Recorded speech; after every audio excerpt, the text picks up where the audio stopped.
In 1992, an unknown 30-year-old director called Quentin Tarantino would write and direct a small independent film about a botched bank robbery and a possible traitor amongst the crew of bank robbers. This film will be known as Reservoir Dogs, and it will be critically acclaimed upon its release. It drew praise for its acting and its cast, but it did draw significant criticism for its use of profanity and violence. But despite all of these things, Reservoir Dogs was a film that put Tarantino on the map, and it made him a director to look out for. And more importantly than that, this film did wonders for the independent cinema market. It would be his 1994 sophomore effort. It would be a film that would rejuvenate the career of John Travolta. It would make a household name out of Samuel L. Jackson. It would be one of the most influential films of the 90s, and more importantly will go on to be one of the most influential films to date and be one of the greatest films ever made. It will put Tarantino on the map as easily the hottest director around, and it won an original screenplay Oscar at the 1994 Academy Awards. And it is still a film that has stood the test of time, and I'm of course talking about the acclaimed classic that is Pulp Fiction. After 25 years, how does the film still hold up? Does it seem dated, or was it still as exciting then as it is now? Stay tuned and find out.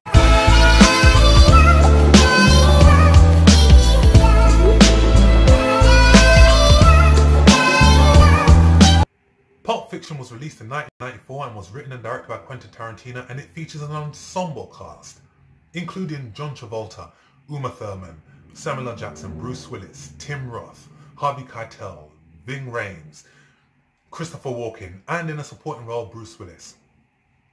Pulp Fiction tells the story of three unrelated tales that are interlinked through the brilliant writing of Quentin Tarantino. The stories include two hitmen who go to retrieve a case for their boss, Marcellus Wallace, played by Ving Rhames, a hitman who goes and takes his boss wife out for dinner at his request, and an aging boxer who refuses to take a dive. These unrelated stories become interlinked, and it's brilliant the way that this is done. Pulp Fiction was one of the most talked about films in 1994, purely because it was the follow-up from Quentin Tarantino, but more importantly than that, the non-linear storyline. Pulp Fiction has no clear start, middle and end. It is a film that is out of sequence. Even from the opening sequence, there's a small title at the beginning that gives you a definition of what pulp is. And more importantly, Pulp Fiction is based upon the pulp comic books and novels, and they are based upon snappy writing and gratuitous violence. And from the opening sequence of Amanda Plummer and Tim Roth in the diner, and then that iconic sequence of the music used, Merciless, played by Dick Duke, we are launched into this incredible world of Tarantino. And what was so incredible about this was the way that the music changes, like you listen to a radio, and it changes from Merciless, her Jungle Boogie by the Kool and the Gang.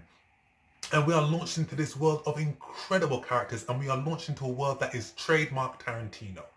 That is snappy dialogue, pop culture references, sly humour, great soundtrack, great characters, and more importantly, violence. Whilst Pulp Fiction does feature an ensemble cast, the true star of this film, in my eyes, is the dialogue. The screenwriting in this film is incredibly rich and filled with so many quotable lines, and also some racial slurs as well, which I will touch upon in a minute. But what makes this film so incredible, and what makes Tarantino, whether you love him or hate him, such an innovative director, is the fact that he didn't go to a film school. He didn't take any screenwriting classes, so where he gets his ideas from is a mystery. But they work so well. Tarantino isn't your traditional director. And what I like about him is the fact that every film that he does, he will make it so that it distinguishes itself from every other film that's out there. When I first saw Tarantino's first film, Reservoir Dogs, about a bank robbery, I was expecting, okay, we're going to have a bunch of grown men following the form and the tradition that most bank robbery or bank robber films take, which is, okay, you're going to have the crew sitting together, planning a heist, you're going to do what you're going to do, you're going to be where you're going to be, this is where we're going to be, this is what I'm going to do with my share of the loot. People are going to talk about their aspirations. But no, not with Reservoir Dogs. The opening sequence, you have a bunch of grown-ass men talking about what the meaning behind Madonna's Like a Virgin is. No, it ain't. It's about a girl who's very vulnerable. She's been fucked over a few times, and then she meets a guy who's very sensitive. Whoa. Time out, Green Bay. Tell that fucking bullshit to the tourists. Toby? Who the fuck is Toby? Like a Virgin's not about some sensitive girl who meets a nice fella. That's what True Blue's about. No. And that scene in particular, it is just incredible. The dialogue is just so unrelated to the film, but it's just gripping and it is engaging. And it doesn't feel like acting. You just feel like these guys are having a conversation. And that is the way that the film flows. And the film flows the same way with Pulp Fiction. And you know what they call a quarter pounder with cheese in Paris? They don't call it a quarter pounder with cheese? Oh man, they got the metric system. They wouldn't know what the fuck a quarter pounder is.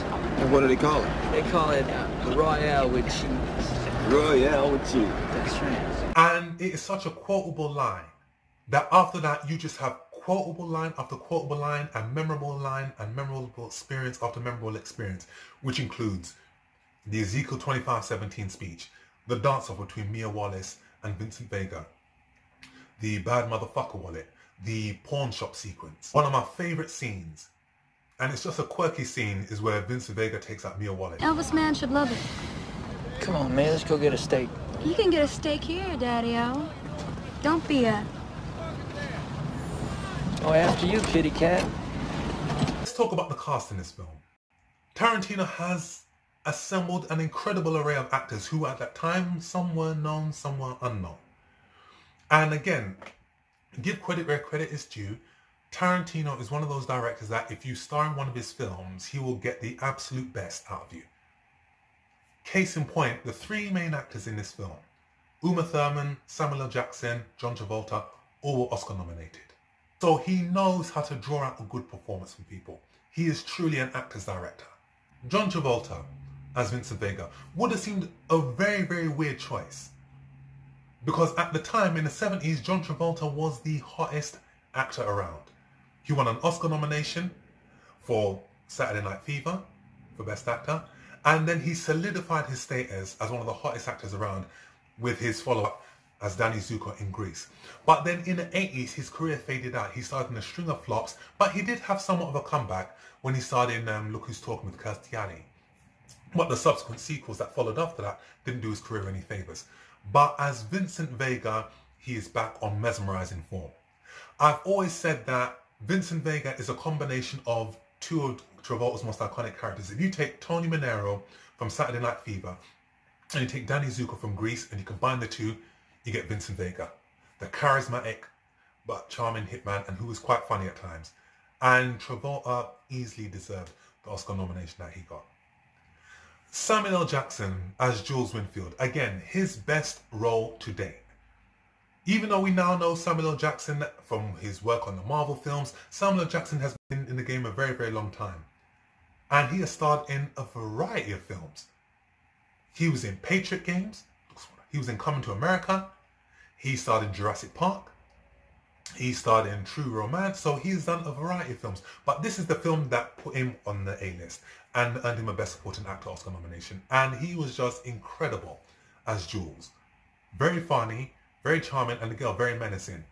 And at the same time, the chemistry between Travolta and Jackson is electric. Whilst I love the dialogue in this film, these two are my favourite elements in this film, and they work incredibly well together. I like to call them the check and balance team. One person thinks that they're better, but they balance each other out by telling them the truth. And the dialogue and the banter between them is just incredible. From foot massages to a whole host of other things. Bruce Willis as Butch Coolidge. This role was a departure from him. And he took a risk. Bruce Willis was the hottest action film star in the 90s, but at the same time, some of the films that he starred in at that time weren't doing as successful as they should have been. So he took a risk, he took a pay cut, he took a supporting role, and he took a role that required him to act. And Bruce Willis can be a very, very good actor. And even though he doesn't look like a boxer, he was given some very, very good dialogue to work with. And his name and his brand helped drive the sales of Pulp Fiction overseas. That was where the film made most of its money. And he helped carry the film in some way, shape or form. And he did very, very well. He showed vulnerability. He showed innocence. He showed trauma. But more importantly than that, he also was given the ability to showcase his bad boy heroic side when he got to rescue Marcellus from Zed and Maynard in the pawn shop sequence. And also Uma Thurman as the coke snorting Mia Wallace. She also earned her Best Supporting Actress nomination. And she went on to further collaborate with Tarantino on the Kill Bill films. And she was excellent in the film. And every actor in this film gives an excellent performance. Hell, even the actors from Reservoir Dogs make appearances in this film. From Tim Roth, who played Pumpkin, to Harvey Keitel, who played the legendary Mr. Wolf, to even Steve Buscemi, who makes a cameo appearance as one of the waiters in Jack Rabbit Slim. All the actors in this film give flawless performances. And what I love most about Pulp Fiction is the fact that each story flows beautifully. I can't think of one story which is better than the next, but they all work beautifully. They're all loaded with trademark Tarantino quips, snappy one-liners, snappy dialogue. Also those iconic trunk sequences that we've seen in numerous films of his, from Jackie Brown, to Reservoir Dogs, to Pulp Fiction, to Kill Bill.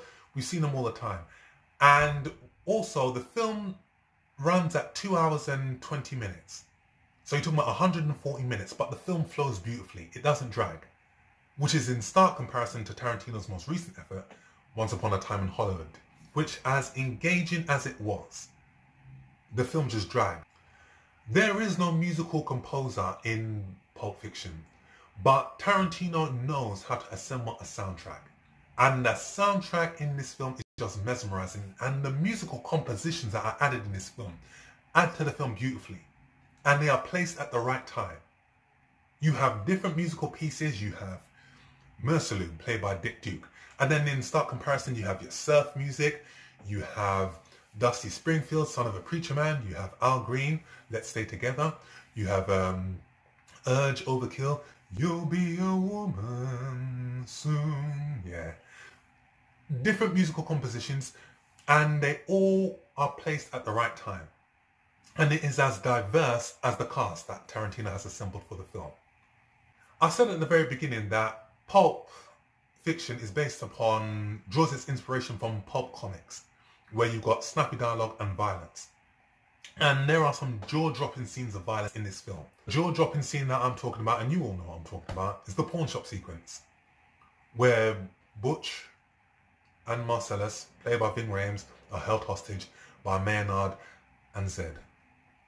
I remember when my friend Omar, he was the one that lent me Pulp Fiction when we were in secondary school. He lent me that film and he told me about that particular scene, and when I saw it, my mouth just dropped to the floor. And it is a film that 25 years on has lost none of its potency. It has lost none of its brutality, and it can still shock you. It is a no-holds-barred scene. Just the overdose scene from Mia Wallace when she's lying on the ground, ODing on heroin, her nose is bleeding, she's foaming at the mouth. The way that is filmed, it's no holds barred. My one criticism, and this is a personal one, and again as a professional one, the overuse of racial slurs in this film. Tarantino uses the N-word in this film countless times, numbering above 30. And he won an Academy Award. And he was deemed an incredible artist. And this is a double standard that I see, where he can do that, but Spike Lee could do a film like Mo Better Blues, have two characters in it, Mo and Josh, nightclub owners, and members of the Jewish community felt that he was being disrespectful and he was reinforcing age-old racial stereotypes, and Spike Lee was deemed an anti-Semite and taken for the Anti-Defamation League. Now, I don't think that the powers that be, where most of these studios were founded by Jewish people of Jewish extraction, would have funded this film or would have let it run if they felt that that role in particular was anti-Semitic. So why was he deemed an anti-Semite? Why wasn't Quentin Tarantino scrutinized for his use of racial slurs the same way that Spike Lee was scrutinized for his depiction of Jewish nightclub owners? The two don't match up. With that being said, 25 years on, Pulp Fiction, it is still an iconic film. Still a landmark film in modern filmmaking, and it is still as exhilarating and as shocking now as it was back then. The legacy of this film is that it rejuvenated and catapulted its main stars into superstardom. John Travolta, after this film, he went on to do such films as Get Shorty, Broken Arrow, Face Off, The General's Daughter, Primary Colors. He had an illustrious career. Samuel L. Jackson just starred in pretty much every film you could think about, including Die Hard with a Vengeance, The Long Kiss Goodnight, so forth. Bruce Willis had a career resurgence as well.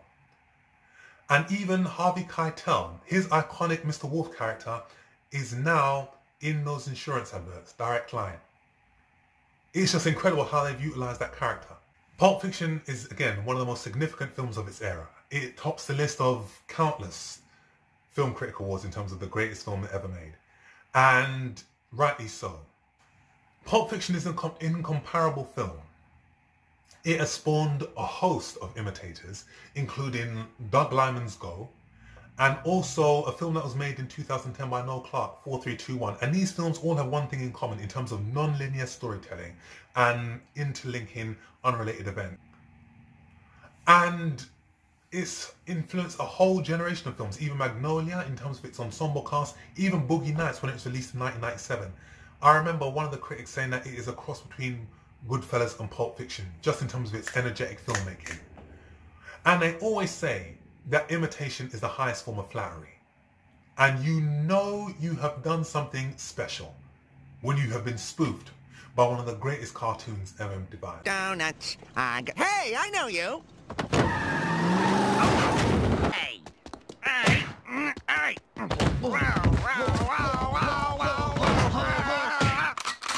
Hold it right there. Looks like the spider got himself a couple of flies. As soon as Zed gets here, the party will begin. There he is now. Pulp Fiction for many is considered to be Tarantino's masterpiece. And at 32, when he was bestowed that honour, it was a gift and a curse. Because where do you go after that? But Tarantino has delivered a consistent body of work that is diverse as it is entertaining. And Pulp Fiction is one of those films that defies classification. In effect, that it's one of those films where you watch it, it's not an action film, it's not a comedy film, it's not a drama, it's not a thriller. What is it? More importantly than that, there's other questions in terms of what was in the briefcase. What did Antoine do to have Marcellus throw him over a 4-story building and cause him to get a speech impediment? When Marcellus was going to go medieval on Zed with a pair of pliers and a blowtorch, what was he going to do? Was he going to burn his flesh with a blowtorch and then peel off his flesh with the pliers? Who knows? But it is still one of the most innovative films ever made. It's still entertaining, it is still innovative, it is still as energetic then as it was now. It's lost none of its potency. It is thoroughly entertaining, thoroughly engaging, and despite my one criticism about the racial slurs, I will give this film a very, very strong 10 out of 10. So, there's my retro review of Pulp Fiction. I hope you liked it. Subscribe to that channel. Leave your comment with what is your favourite scene from Pulp Fiction, what is your favourite story out of the 3 stories, Bonnie's situation, The Gold Watch, Mia Wallace meets Vincent Vega. Follow me on this channel, subscribe, and I shall see you on the next film review.